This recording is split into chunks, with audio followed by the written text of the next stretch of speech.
Tres.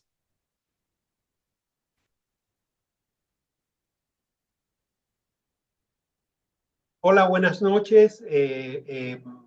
Bienvenidas, bienvenidos a esta eh, presentación del libro La ilusión y las ruinas de Carlos Pavón. Todo mi agradecimiento al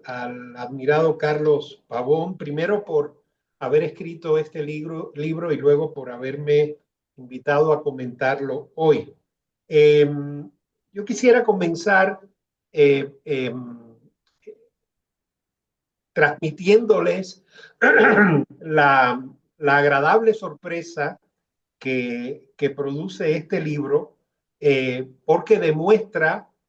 que Puerto Rico no está al margen, como muchas veces creemos, de las transformaciones históricas de América Latina y el Caribe, en este caso de las transformaciones históricas impresionantes que se vivieron en la Guerra Fría latinoamericana y caribeña entre los años 50 y los años 80. Uno pensaría, digamos, que Puerto Rico, por su condición colonial, su estatus de ausencia de soberanía de un Estado nacional, eh, son una isla sometida a la hegemonía directa de los Estados Unidos, sería un espacio en el que no se producirían los elementos constitutivos del cambio cultural y político que se vivió en América Latina y el Caribe durante la Guerra Fría. Sin embargo, este libro nos demuestra por muchos lados que en efecto Puerto Rico está en ese horizonte muy bien localizado, de hecho, en ese horizonte de la Guerra Fría latinoamericana y caribeña. Este es un tema que, como muchos de ustedes seguramente saben, se ha vuelto central en una nueva historiografía, las últimas décadas, fundamentalmente, una nueva historiografía que cuenta la historia de esa Guerra Fría cultural, política, y también de la emergencia dentro de la Guerra Fría cultural y política latinoamericana de algo que se conoce como la nueva izquierda o la New Left, ¿verdad? La nueva izquierda habría sido, según los estudios de Eric Soloff, Patrick Iver en Uruguay, Aldo Marchesi, Vania Marcarian, o en Argentina María Cristina Torti, Horacio Tarcus, Nicolás Dib, aquí en México Carlos Illades, Ariel Rodríguez Curi y otros historiadores. La nueva izquierda sería un movimiento de renovación de las izquierdas predominantes hasta el arranque de la Guerra Fría, que en América Latina eran fundamentalmente, simplificando, de dos tipos: una izquierda comunista, afiliada, digamos, al bloque soviético de la Guerra Fría, y otra izquierda con distintas variantes de los nacionalismos revolucionarios, los populismos desarrollistas y soberanistas, y otras modalidades, ¿verdad? También de populismo cívico. Esta nueva izquierda surge más o menos en el momento en que se produce la Revolución Cubana y tiene una relación de correspondencia, de retroalimentación con el fenómeno revolucionario cubano, pero en algún momento, a finales de los años 60, principios de los 70, comienza a experimentarse una divergencia entre la nueva izquierda y la propia revolución cubana, que entra, como sabemos, en un proceso de institucionalización más adscrita al modelo soviético a principios de los años 70. Y es ahí justamente en que se producen desencuentros ideológicos, intelectuales y políticos entre la nueva izquierda latinoamericana y occidental en general, descolonizadora, neomarxista, y el socialismo cubano más de corte soviético. Pues bien, este libro de Carlos Pavón, quien por cierto lee como historiador algunos artículos referenciales de esta corriente historiográfica, y yo diría que también algunos teóricos que acompañan esta renovación del campo historiográfico latinoamericano, como Enzo Traverso, por ejemplo. Este es un libro que encaja muy bien, ¿no?, en la biblioteca sobre la Guerra Fría latinoamericana y las nuevas izquierdas en la región. El libro traza un recorrido por la izquierda puertorriqueña a través de sus figuras centrales, César Andreu Iglesias, Juan Maribraz, Rubén Berríos, pero también es muy interesante y muy a tono con esta nueva historiografía. El autor se fija la mirada en figuras no tan centrales, a veces laterales, con una trayectoria fuertemente polémica, es decir, figuras que intervienen en el debate del núcleo doctrinal o de las tesis centrales de los movimientos y los partidos de la izquierda puertorriqueña. Destaco solo dos casos. Hay unas páginas muy brillantes que reconstruyen las posiciones polémicas de Juan Ángel Silén, por ejemplo, en los años 60. Otra parte también muy parecida sobre las posiciones también a contracorriente en algunos momentos de Eugenio Cuevas Arbona. El libro, como decíamos, al seguir este itinerario de movimientos y partidos de izquierda, arranca con el movimiento pro independencia, MPI, fundado en 1959, aunque sometido, podríamos decir, a un proceso de definición programática muy importante en 1963. Carlos Pavón reconstruye muy bien la formulación o la reformulación programática de este MPI en 1963. Luego se detiene en la redefinición programática del MPI en 1959.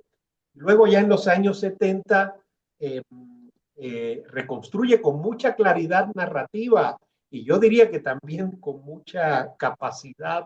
de deslinde analítico la mutación del MPI en el Partido Socialista Puertorriqueño.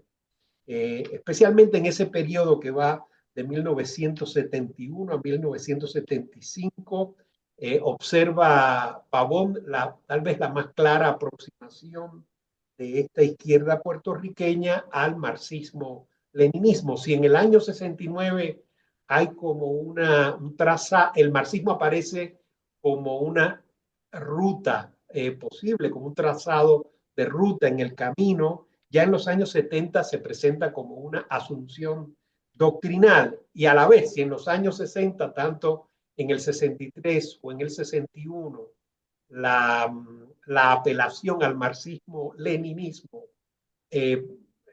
tenía algunos de los acentos de la nueva izquierda en el sentido de buscar un marxismo alternativo, no necesariamente el marxismo-leninismo ortodoxo de la Unión Soviética. Ya en los años 70 se parece mucho más al marxismo-leninismo ortodoxo, sobre todo al concepto de la clase obrera y como fuerza revolucionaria hegemónica, del cambio social en Puerto Rico y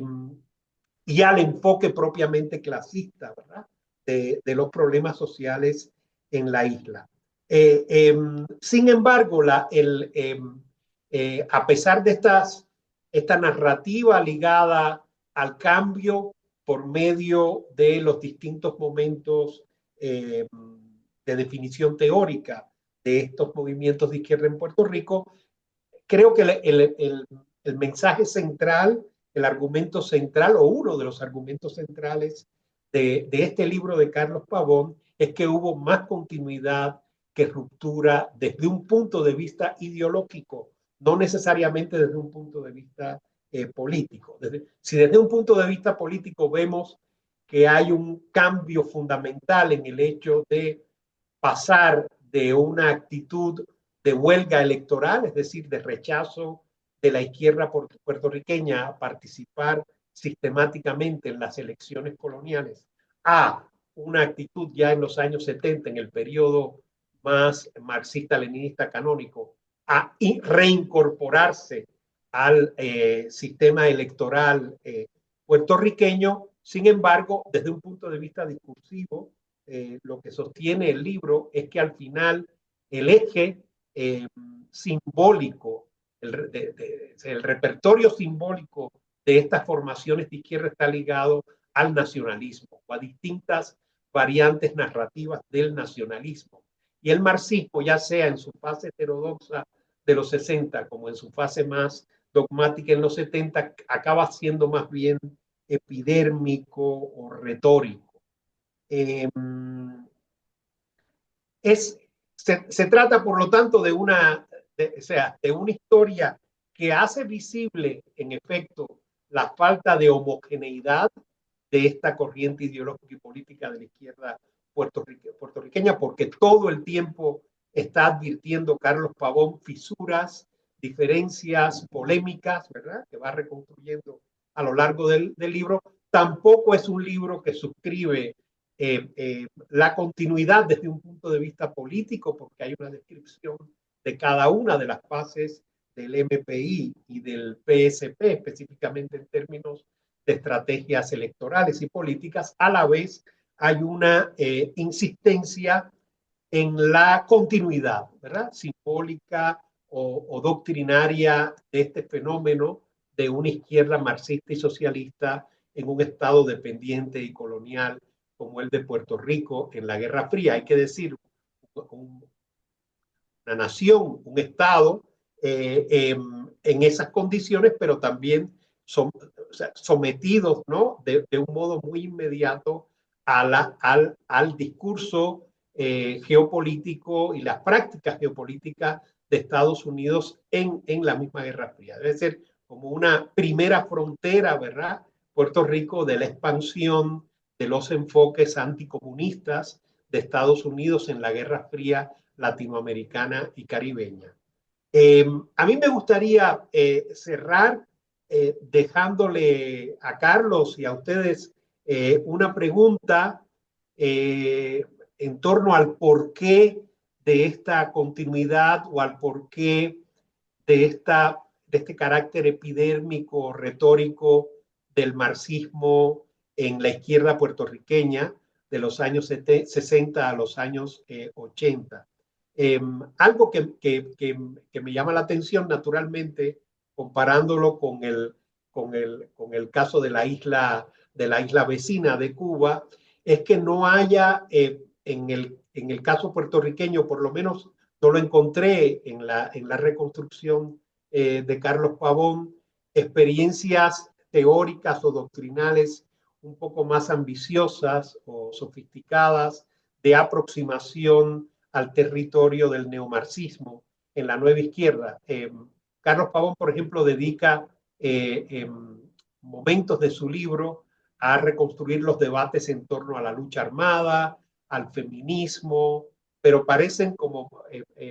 momentos como más pasajeros, o sea, como si no hubiera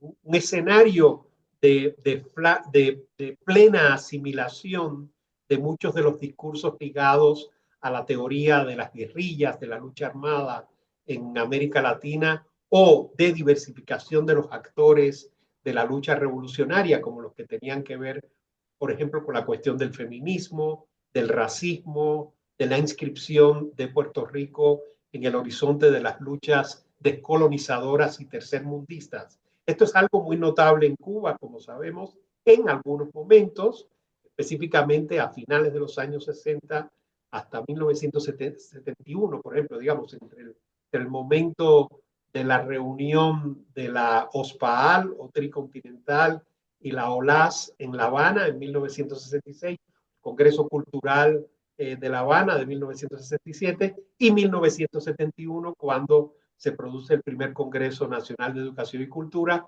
y se decreta el giro a un socialismo de corte soviético. En esos años hay muchas evidencias de circulación y asimilación de las tesis neomarxistas de la nueva izquierda,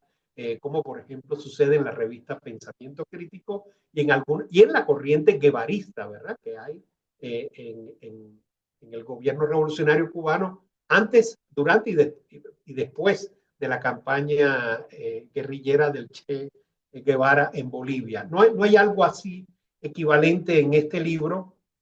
Y por otro lado, queda más o menos implícito el mensaje de que la izquierda